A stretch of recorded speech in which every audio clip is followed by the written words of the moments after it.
दोस्तों, अगर आप एक कंपनी में डायरेक्टर हैं और आप वो कंपनी में एज ए डायरेक्टरशिप कंटिन्यू नहीं करना चाहते हैं, तो उस केस में आप क्या करोगे?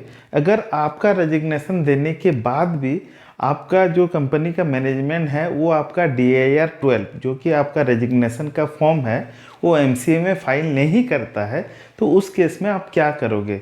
दोस्तों, ये केस लेके मेरे पास बहुत सारे कॉल आते हैं एंड जो मैं सजेशन उनको देता हूँ, ये वीडियो के थ्रू से मैं आपको वही चीज़ बताना चाहता हूँ। काइंडली नोट कर दीजिए, तो इन फ्यूचर आपको वो प्रॉब्लम नहीं होगा।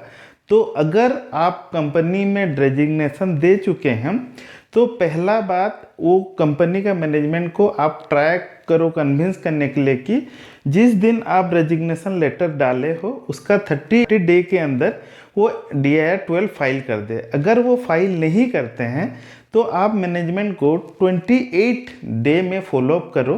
अगर वो फाइल कर देते हैं तो ठीक है, अगर नहीं करते हैं तो आपको मैं कुछ स्टेप बताता हूँ, वो स्टेप बाय स्टेप फॉलो करो एंड वो लीगली वैलिड होगा एज इफ कि आप कंपनी से पूरा वैलिडली रेजिग्नेशन दे के निकले हो। तो पहला आप क्या करोगे?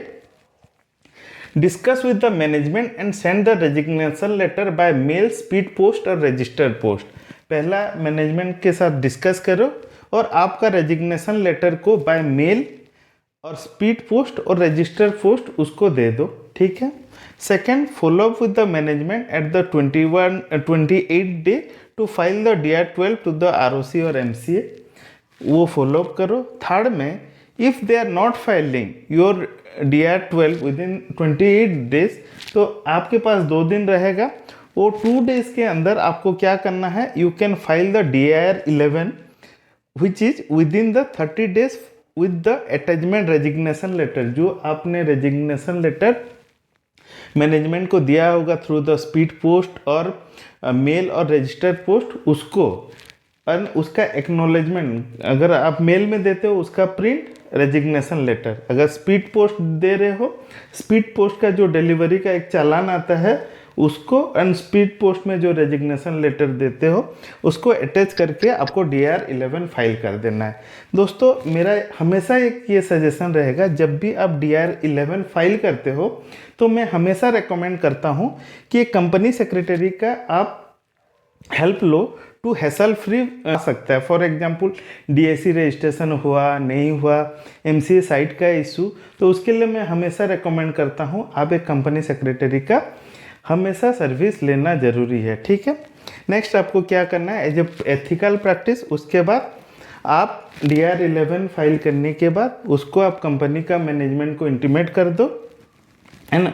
एक बार आपका ये DIR 11 फाइल हो गया तो वो लीगली टोटली वैलिड है। आपका कंपनी का हर एक रेस्पॉन्सिबिलिटी से आप बाहर अभी निकल गए, अब आप आराम से अपना स्मूथ लाइफ कंटिन्यू कर सकते हो।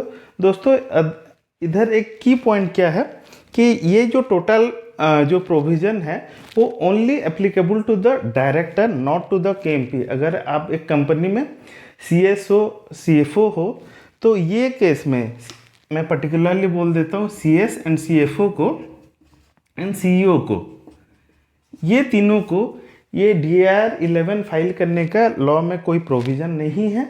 और मेरा ये पर्सनल ओपिनियन है कि गवर्नमेंट को यहाँ सुधार लेके आना चाहिए।